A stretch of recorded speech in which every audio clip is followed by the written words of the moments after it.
I'll be answering question 1, in what ways does your media product use, develop or challenge forms and conventions of real media products?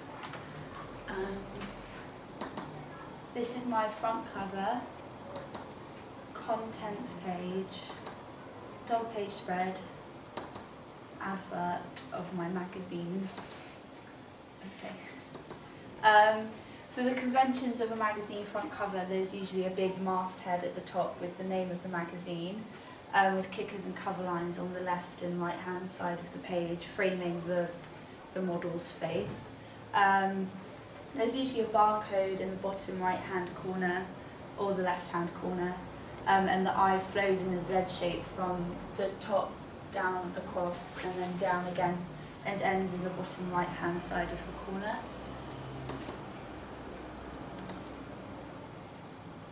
I looked at magazines and saw whether they followed the same codes and conventions as the other draft magazine that I looked at.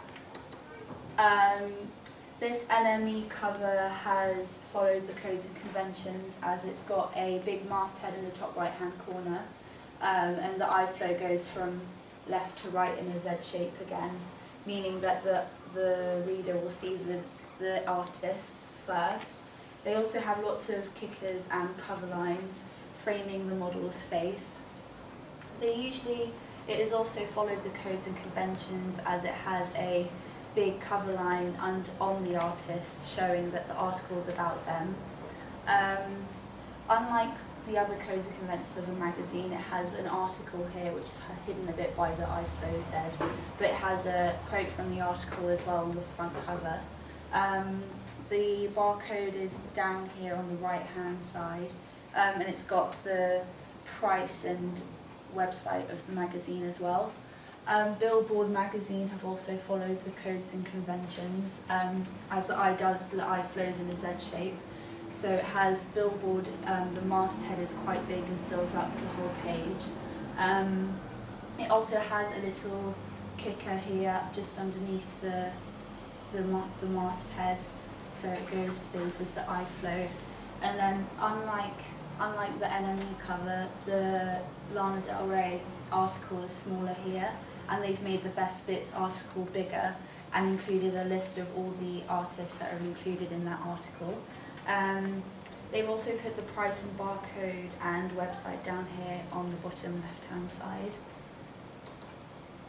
I followed the codes and conventions on my front cover because the masthead is pretty big and fills up all of the top half of the page. I've also included cover lines framing the artist's face, and you can't really see it very clearly far away, but I've lined up the cover lines with the brickwork, so it's kind of a bit diagonally slanted.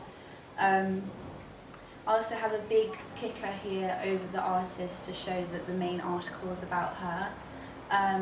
I also have eye contact with the reader, and I think that's really important to have eye contact between the model and the reader because it makes it more personal. I've also used different colours and fonts on my kickers to make them all look different. I also have the barcode and price down at the bottom as well. And I've also followed the eye flow in a Z shape. Next, on to the contents page. I know that usually in music magazines the contents page is usually just one side of A4, but I decided to have a double contents page going across 2 pages, and the only other music magazine that does that is Q magazine, so I looked at their contents pages. So in the top left-hand corner, they usually have the name of the magazine next to contents. They usually also have the issue at the top of the magazine. There are also lots of images as well, and I think it really fills up quite a lot of the space and is really quite aesthetically pleasing. They also have page numbers according to to associate each image with the article, so that they know where to find the article if they want to read it. There's usually also an editor's note, but I don't think they have one here. They do have they do usually have one, but not on this image. There are also lots of editorial pillars. So here they've got regulars and features over there here. And this points out like which section of the article, of the magazine the article is under. The iFlow is also in kind of like an L shape, so it goes from the top left-hand side and moves down to the bottom of the right-hand side of the page. This is another contents page from Q Magazine, but it's not as recent. But it's not as recent, but it does have a different design. There's leading text underneath each article as well, which is on the past magazine contents page, which gives the reader a little bit a taster of what's in the article. There are also editorial pillars here with regulars and cover story. There's also a big contents here with the name of the magazine there, and there's a page number in the bottom right hand side of the corner. This is another Q contents page. I've circled out each bit of the magazine that is that follows the codes and conventions. It's got lots of images filling up pages again with page numbers for each article, editorial pillars, articles with leading text, and also at the top a recurring theme in contents pages, especially with double page ones, is to have the name of the magazine and then contents written next to it. There's also the page number at the bottom so that the reader knows where the contents page is in the magazine.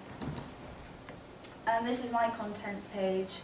I followed the codes and conventions by having the name of the name of the magazine in the top right-hand corner, left-hand corner, next to contents written in big.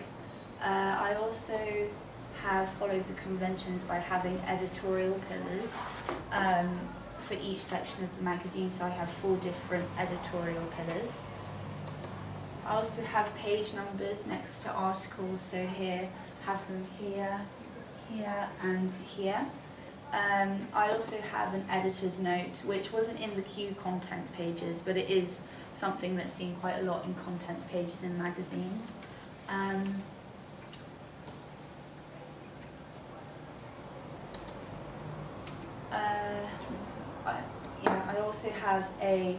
I also have articles with the page number on the left-hand side and leading text. And now onto the conventions of a double-page spread. In a double-page spread, one side of the double page is usually filled up with the main image of the artist, and sometimes there's like a small image along with a pull quote to break up the text of the interview, because otherwise it looks really busy.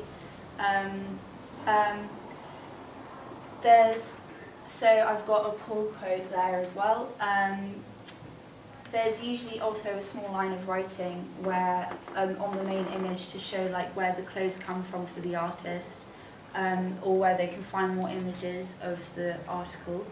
And there's also usually a page number, which they have here at the bottom of the page. For this double page spread, they have the heading in big writing going over both sides of the page. There's also a small image to break up the article and the text. There's also a pull quote, which is very important because it breaks up the article again. And then this is my double page spread.